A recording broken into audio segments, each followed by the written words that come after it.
spoke about the minimum data to be collected in the previous video. In this video, we are going to talk about the limitations in terms of the purpose limitation. It's no other limitation but saying that while collecting data, we will limit our purpose and the data that is required only for that purpose. Welcome to my YouTube channel where you will daily see new content on data privacy. And as I said, we are going to talk about purpose limitation in this particular video. So, purpose limitation basically means that, of course, you have to have a purpose for why you are collecting data. Whenever you ask data from a data principal, they will say, why do you need my data? Even you go get into a restaurant and they ask you to write down the phone number, ask why do you need my phone number? The interesting thing now with this same example continued is that you generally get a response, will send you offers, birthday greetings, this, that. What if they also want your address? But do they really need the address? No, not. So purpose limitation says, my purpose is to send you new offers on SMS or follow up with you on phone for feedback. Fine. But I am also asking for address, which I am not going to use. So I am asking for too much of data that is not even required to be used. So you define your purpose very, very specific. Define exactly what you need to accomplish that purpose, and it should be lawful or legitimate. That means whatever would be done of it would be done legally, should be permitted by the legal authorities. Right? It should not be done, used or processed in a harmful manner. So collect data specific for the purpose and no data will be collected beyond the purpose.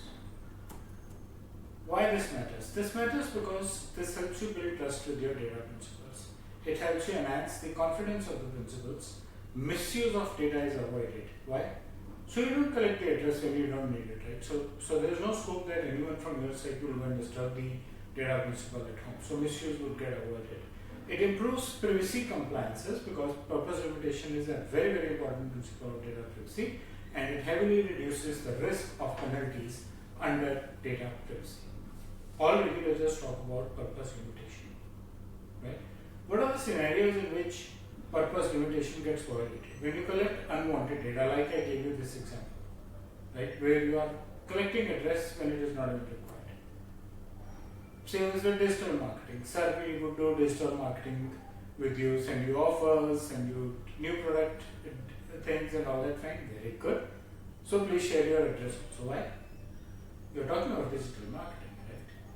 So using the information collected for a different purpose than consent is again violating purpose limitation because it has gone beyond the original purpose.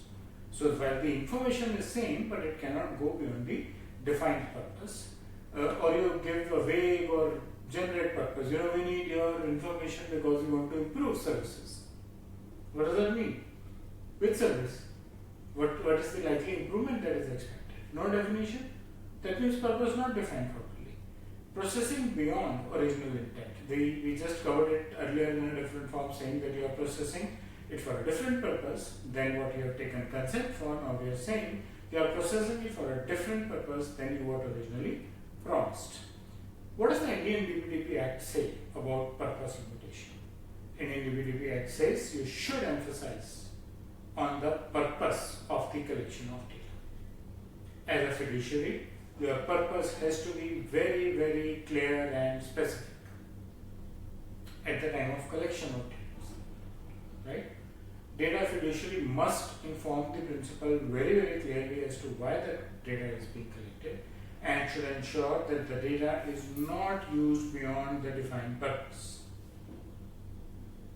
If you want to reuse the data, there are only two ways how you can reuse it. A, you have obtained a consent. Again, that I have your information with me, this is it. I need consent that I want to use this information now also for this. And that the purpose is lawful. When we say lawful, it could mean that it's my medical report that you need to use for some medical research, right? So in that case, the government allows. It's my video recording that you need for a surveillance. I was crossing over somewhere and some terrorist attack happened or some miscreants violated and you want to use that video recording. So that's a lawful one.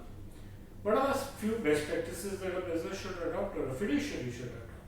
The purpose should be clear, concise, specific, and should be well defined both on the privacy notices as well as on the consent forms.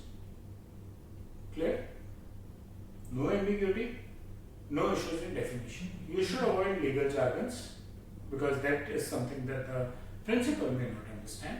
You should avoid open-ended statements like you saw in the previous slide. You want to improve your services, or you want to improve the services being delivered to you. You should document the purpose at the time of collection itself, and you should review the purpose compatibility before you start using the data again. As a business, this helps you in building your customer trust and brand loyalty. It helps you reduce the risk of non-compliance, reputation, regulators, and heavy fines. And it brings in good governance and data management practices within your organization. So that's about purpose limitation. The idea is very clear. Define the exact purpose, define what are data you need to meet the purpose, and collect only that data.